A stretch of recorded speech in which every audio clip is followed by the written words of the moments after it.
Bonjour et bienvenue à ce vlog numéro 23. J'enregistre ceci le jeudi 23 août 2018. J'ai repris le travail cette semaine. Vous êtes peut-être encore en vacances, vous êtes peut-être encore pas parti, vous avez peut-être pris depuis longtemps. Bon, moi, ça fait officiellement 3, en réalité 2 jours que j'ai repris, donc si j'ai l'air un peu décalée, c'est normal, hein, je suis pas encore tout à fait pris pied dans la vraie réalité des choses, on va dire. Alors, si vous ne me connaissez pas, bienvenue, je m'appelle Annette Pitavi. Vous me trouvez sur mon site annettepitavi.com et je suis une fille pas compliquée, je m'appelle Annette Pitavi partout, sur Facebook, sur Instagram. J'ai donc un site en ligne où je vends des explications de tricot et de crochet et les fils et quelques accessoires pour les faire. Et j'ai aussi un blog sur mon site que vous pouvez suivre. J'édite une newsletter tous les mois ou presque, donc où vous pouvez vous abonner. Je parle bien sûr de mon actualité, de ce que je vends, de ce que je fais. Et il y a aussi un tuto relativement approfondi sur un sujet technique de crochet dans la newsletter chaque mois. Voilà, aujourd'hui, on va parler de ce que j'ai fait et pas fait cet été. Je voulais vous parler d'un nouveau coloris, d'un fil que vous connaissez déjà et que vous aimez bien. Qu'est-ce que je veux dire? Je vais mettre mes lunettes parce que je vois rien du tout ce que j'ai écrit. Oui, et ce fil-là et ce coloris, donc le fil c'est le Whirl, et on va parler de ce fil en lien avec le crochet tunisien, ce qui est une association assez originale et très intéressante. Voilà, donc vous trouvez des liens à mon site pour vous abonner à ma newsletter, tout ça, dessous. Si c'est pas la première fois que vous regardez, vous savez déjà tout ça. Merci beaucoup de revenir. Bon, voilà, donc voilà, l'été est quasiment fini, même si la météo est encore au beau fixe. J'ai échappé à une grosse partie de la canicule. Je comprends que ça a été quand même chaud, chaud, chaud et assez dur ici. Donc, je suis partie, comme d'habitude, un mois complet. Ça se fait pas du tout quand on est quelqu'un de sérieux, mais nous, on a besoin de ça. Et donc, je pars en mois complet, enfin, sur place, ça fait un petit peu moins qu'un mois parce qu'il y a quand même du temps de trajet dans mon pays d'origine. Je pars dans mon pays d'origine, donc la Suède. On y va en voiture. Donc, on fait 2200 km aller et autant le retour, et puis pas mal sur place. Parce que là-bas, on est dans la maison de campagne de mes parents qui se trouve sur une île dans le lac Mälaren, dans la forêt, avec vue sur le lac, à 2 minutes de la plage, ce qui était fort intéressant cette année parce que il a fait très très chaud en Suède aussi. Vous avez peut-être vu aux informations qu'il y a eu des incendies de forêt énormes. C'était un peu plus dans le nord-nord-ouest du pays, donc nous on n'était pas directement touchés à part par des mesures de sécurité assez draconiennes, parce que c'était par exemple totalement interdit pendant une partie de nos vacances de faire du barbecue dans son propre jardin, tellement c'était sec et dangereux en fait. Tout départ de feu peut être dangereux. Il faut savoir que, bon, en France, souvent ce qui brûle et qui cause des incendies terribles, c'est le maquis, la broussaille. En Suède, c'est pas ça. C'est des pins qui font 10, 15, 20, 30 mètres de haut. Donc, ça crée c'est extrêmement rare, hein, ces incendies. C'est vraiment une question de changement climatique parce qu'avant, il n'y avait pas ces périodes de sécheresse qui rendent tout ça possible. Maintenant, malheureusement, ça a été très très sec. Et je vous laisse imaginer des énormes résineux qui partent en flammes, c'est vraiment terrible. Donc fort heureusement, nous, on n'était pas touchés donc directement par ces incendies. Et on a pu franchement passer des vacances formidables. Bon, évidemment, dû à la sécheresse, ça excite tout ce qui est cueillette, hein, donc les années un peu plus humides, nous on va beaucoup aux myrtilles, aux champignons, parfois aux framboises sauvages quand on en trouve. Bon là, c'était d'une part, il n'y avait rien parce que tout était sec et on ne tenait pas bien en forêt parce qu'en fait, la forêt, l'été quand il fait chaud, c'est quand même vraiment très très chaud. Mais on a beaucoup, beaucoup profité du lac, on s'est beaucoup baigné, on a... Bon, moi, j'ai pas été à la pêche cette année, du tout, je crois. Mes enfants, beaucoup. On avait les 2 enfants qui sont grands avec nous, donc c'était super sympa. Donc ils étaient tout le temps à la pêche parce qu'ils adorent ça. Ils adorent la marche en forêt, la pêche. Donc comme il faisait un peu trop chaud pour la marche en forêt, bah, ils se sont rattrapés sur la pêche. Ma fille, qui est une grande spécialiste de la perche, a attrapé ses 2 premiers brochets, donc elle était très contente. Voilà, on est une famille de pêcheurs, il y a des familles comme ça, il y a des familles où on ne chasse pas, on ne pêche pas. Nous, on est une famille où on a toujours pêché, on ne chasse pas du tout, c'est pas notre truc, mais euh, moi, je ne suis pas fan de pêche, enfin, j'ai pas beaucoup le temps pour y aller, mais c'est aussi des moments vraiment de tranquillité et des très beaux moments passés sur l'eau ou au bord de l'eau, en quelque sorte en plein milieu de la nature. Donc c'est très plaisant. Mon fils, qui a 16 ans, bientôt 17, a bien pris en main le bateau à moteur. Donc on a commencé avec lui à regarder comment naviguer dans un lac où il y a pas mal de rochers sous l'eau, où il faut bien comprendre les règles de navigation. Donc il y a des choses à peaufiner, mais voilà, c'est en route. Et on a vu beaucoup, beaucoup de monde. On a des amis de France qui sont venus nous rendre visite. J'ai organisé une petite fête pour mes parents. Et voilà, des amis de Suède. Donc, du coup, ben, on a fait plein de choses. On avait beaucoup de monde. Mais moi, j'ai presque pas touché aux aiguilles et aux crochets. Pas du tout. Donc, en rentrant, je me suis dit: «Oh là là, mais c'est catastrophique, qu'est-ce que je fais? Est-ce que j'ai perdu la main?» Ah ben, en fait, non, pas du tout. J'ai juste fait autre chose pendant plusieurs semaines et maintenant, j'ai plus envie que jamais de m'y remettre à fond et c'est un peu ce que j'ai fait depuis le retour.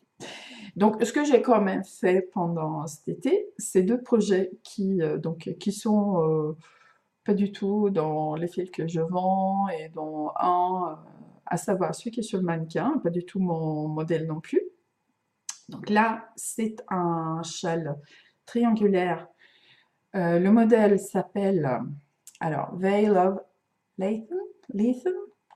Aucune idée. Je ne sais pas du tout comment ce nom de... C'est un village, je crois, se prononce. J'aurais dû m'enseigner, mais bon voilà, j'ai pas préparé. C'est un modèle de Renee Callan, qui est je crois qu'elle est américaine. Américaine ou canadienne? Je ne sais pas. Elle est établie à Londres en tout cas. Elle a un magasin et un podcast aussi qui s'appelle East London Knits. C'est très sympa. En fait, c'est une fille que je suis depuis un moment parce qu'elle elle a des idées intéressantes sur le design tricot. Et c'est aussi quelqu'un que je trouve très, très intéressante à regarder, très agréable à écouter. Et voilà, elle participe en tant qu'enseignante à la retraite tricot, le week-end tricot où je vais au Pays de Galles au mois d'octobre. Donc j'ai réalisé ce châle dans le cadre du CAL en préparation de ce week-end. Et en fait, moi, je l'ai appelé Janice Veil parce que je l'ai tricoté dans un fil, faut suivre, hein, dans un fil teint par l'une des organisatrices du week-end, qui est Jenny Powell. et qui sa marque de laine, c'est All About Yarn, donc All comme un hibou. Et j'ai rencontré Jenny quand j'ai fait un week-end tricot en Angleterre, à Farnham en 2016. Je lui ai acheté ce fil et je me dis, bon voilà, c'est l'occasion de le tricoter. Voilà, donc bon voilà, projet assez simple, un peu pilote automatique. C'est à peu près, enfin un peu trop pilote automatique parce qu'il fallait quand même suivre. Je me suis plantée pas mal de fois, mais bon voilà, comme hein, quand on se trompe dans un point à jouer, on revient en arrière, on défait le rang sur lequel ça va pas, on défait le rang d'avant et on vérifie le rang encore, le rang R-2 si vous voulez, parce que en général c'est là où il y a l'erreur. Donc voilà, j'ai fait ça. Et bon, voilà, c'est super sympa, j'ai un nouveau chat, je suis contente. Et j'ai fait, pendant les vacances, cette petite chose que j'ai autour du cou qui se supporte, bon, peut-être pas cet après-midi, hein, s'il fait 30, mais comme ça le matin, sans problème, même l'été. En fait, ça, c'est bon, c'est un fil que j'ai acheté, je crois pas l'année dernière, je crois il y a 2 ans, pendant mes vacances en Suède. Donc, c'est un fil souvenir, c'est un fil dentelle, je crois que c'est Manos de l'Uruguay. Et je sais pas plus du tout le nom de ce fil. En tout cas, c'est un fil dentelle, donc c'est un écheveau de 800 mètres 100 grammes. Il me reste la moitié parce que j'ai fait quelque chose de très léger. Et en fait, ça, c'est un cadeau pour ma maman. Je pensais lui offrir cet été, mais je l'ai fini sur le chemin du retour, donc bon, ce sera son cadeau de Noël. Voilà, et moi j'adore, enfin, c'est tout simple, hein, mais moi j'adore parce que c'est réversible. Et pour une crocheteuse, tricoter du réversible, c'est juste trop bien. C'est très léger, très aérien. Le point, c'est au blocage, il s'est plus allongé que élargi par rapport à ce que j'avais un peu prévu. Donc, je pense en fait revenir sur ce point parce que c'est tout simple, mais simple mais efficace. Moi, j'aime bien. Donc, je pense revenir sur ce point, mais en ajustant peut-être euh, en faisant un petit peu plus de largeur et un petit peu moins de longueur. Maintenant que je vois comment le point se comporte au blocage. Et je pense aussi peut-être le retravailler dans un fil légèrement plus épais pour avoir quelque chose avec un peu plus de substance, même si je trouve ce genre de choses très léger et aérien, c'est quand même top. Voilà. Donc voilà. Après, j'avais prévu de travailler sur plein de projets autres. Bah, je vais les attaquer maintenant, puis voilà quoi. On va voir comment les choses se déroulent. Voilà, donc je voulais vous parler un petit peu, donc ça c'était, j'ai publié ça hier je crois, histoire de rattaquer par quelque chose de très gourmand, ce nouveau coloris que j'ai entré dans la gamme World de Skepies. Donc c'est toujours un fil coton avec un peu d'acrylique, mais qu'on ne sent pas, fort heureusement. Moi je suis pas une grande fan de matière synthétique, mais là c'est très bien fait, c'est très bien travaillé. C'est les cakes de 1000 mètres de fil avec des dégradés tout en souplesse et qui donnent plein d'idées. Donc ce coloris-là s'appelle Watermelon Hellraiser. Moi, bon, je retiens la première partie, Watermelon, pastèque. Donc il n'y a pas du vert, mais il y a bien un dégradé de rosé et qui se termine avec du noir pour les pépins de la pastèque. Là, la couleur est pas mal ici sur mon retour écran. Et donc, comme c'est un fil un peu particulier, moi je l'ai dans ma gamme parce que c'est un fil qui m'inspire. Je ne suis pas la seule à être inspirée par ça. Et quelqu'un que je suis depuis un moment sur internet et qui fait du travail très très intéressant, a travaillé ce fil récemment. Il s'agit de Rachel Henry, qui est une designer belge qui travaille le crochet tunisien, et elle a fait un top qui s'appelle Céleste. Donc j'ai les explications ici, donc je les ai achetés sur Ravelry, ça j'ai pas du tout d'un fil que j'ai sur mon site. Donc là, hop, on voit le top. Si la caméra voulait zoomer, ce serait justement top. Donc c'est un petit top ras le cou, petite manche courte, travaillé en crochet tunisien, donc en une seule pièce, sans couture, mais en aller-retour. Donc on n'a pas a priori besoin d'un crochet tunisien à double bec pour le faire. Par contre, il faut un crochet assez long. Et en fait, donc je vais parler de ce modèle sur mon blog. Il y a un billet qui va apparaître d'ici 2-3 jours. Et là, il y aura les photos. Là, c'est une proto dans un autre fil. Il y aura les photos avec le fil Whirl. Donc Rachel, je l'ai rencontrée dans la vraie vie une fois. C'est pas quelqu'un de très grand ni très large. Donc elle a utilisé pas tout à fait la totalité de la pelote.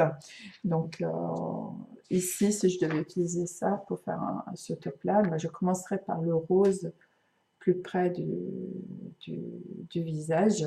Et puis on verrait, moi j'arriverais peut-être au noir si je faisais longueur tunique, suivant la taille, bien sûr, ça varie. Donc, Rachel, c'est quelqu'un de très intéressant. Je vais vous reparler de cette fille parce qu'elle a vraiment approfondi la question du crochet tunisien et je la suis sur Instagram, etc.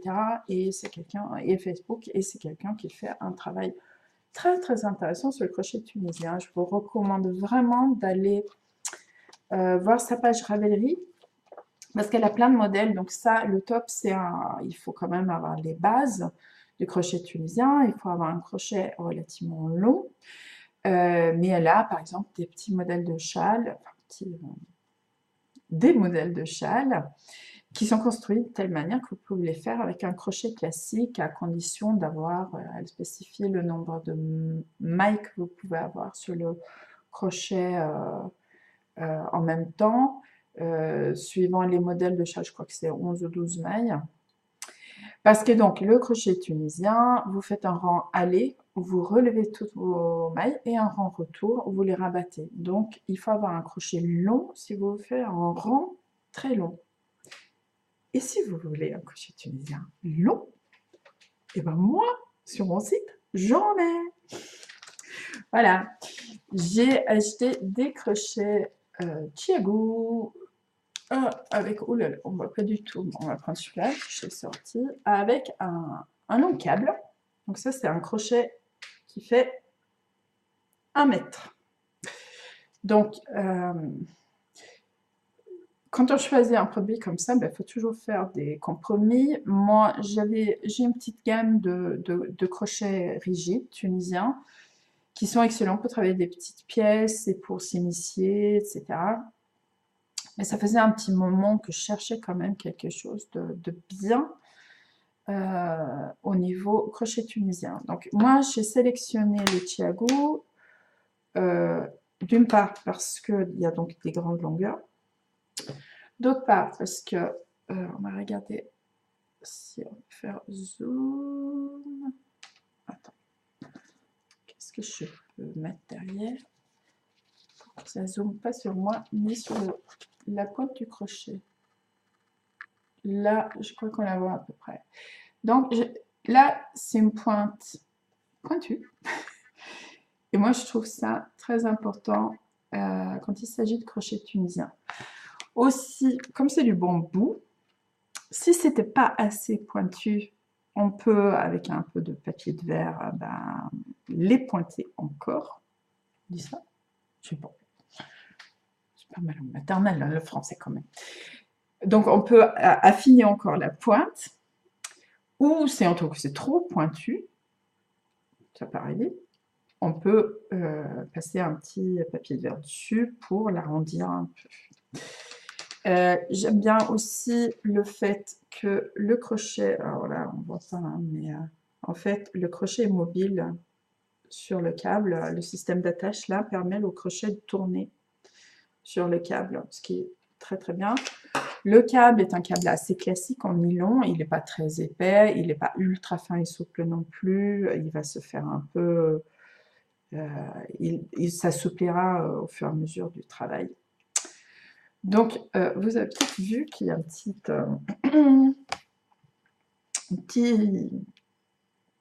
détail supplémentaire sur celui-ci.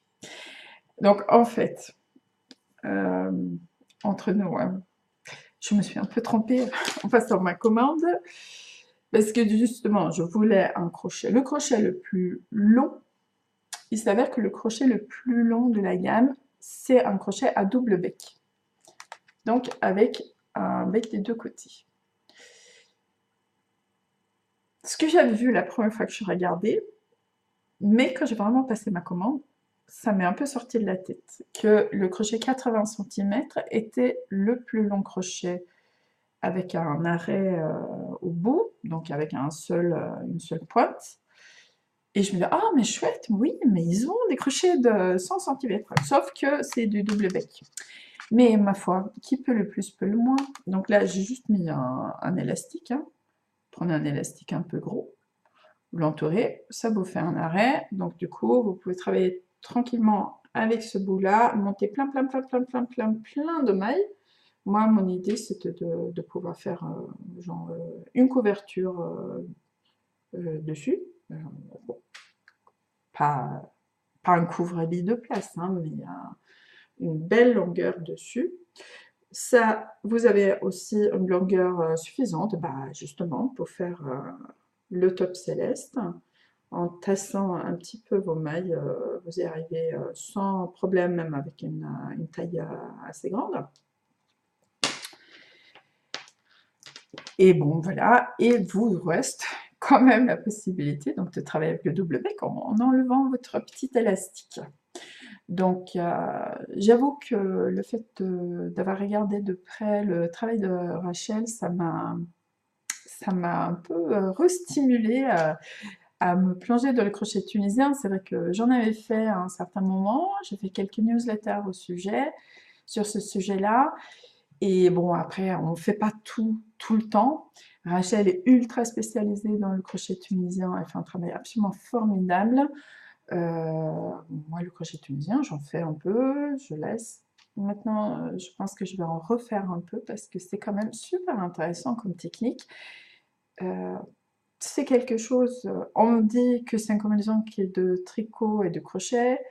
Personnellement, je trouve plus que c'est une combinaison de tissage et de crochet. Bon, on aura peut-être l'occasion d'en reparler. Donc, les crochets tunisiens, très longs, sont bien sûr disponibles sur le site. Voilà, je ne vais pas faire un très très long podcast ou vlog ce coup-ci. Je voulais juste voilà, revenir, vous dire bonjour. J'espère que tout va bien pour vous et que vous avez fait des beaux projets ou pas cet été, que vous avez envie de rattaquer l'automne. Moi, j'avoue que j'avais beaucoup de mal à partir de mes vacances et sortir de mes vacances, mais en fait, j'ai beaucoup de plaisir à rentrer dans mon travail de nouveau. Donc, on va faire de jolies choses ensemble, j'espère. Juste un petit mot sur un petit événement qui arrive là très vite. Je serai à la fête de la laine à Aubigny dans l'Allier. C'est un peu au nord de Moulins.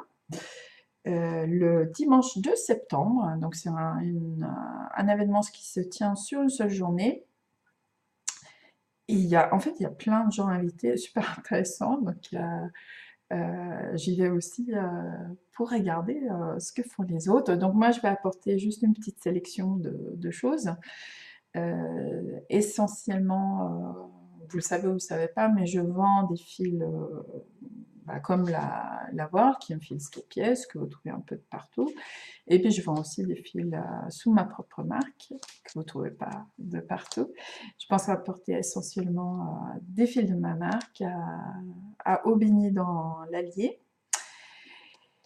Et voilà, après il y aura au mois d'octobre, mais je reviendrai pour les dates, je les mettrai en dessous parce que là c'est sorti de la tête, le salon de Chessy-les-Mines, juste au nord de Lyon, qui est aussi un salon qui m'a l'air très sympa. C'est la première fois que je participe, c'est la deuxième édition, mais j'aurai l'occasion de vous en reparler. Voilà, portez-vous bien, restez au frais si vous le pouvez, tricotez et crochetez ou passez le temps autrement comme vous voulez. Je vous dis à très bientôt. Au revoir.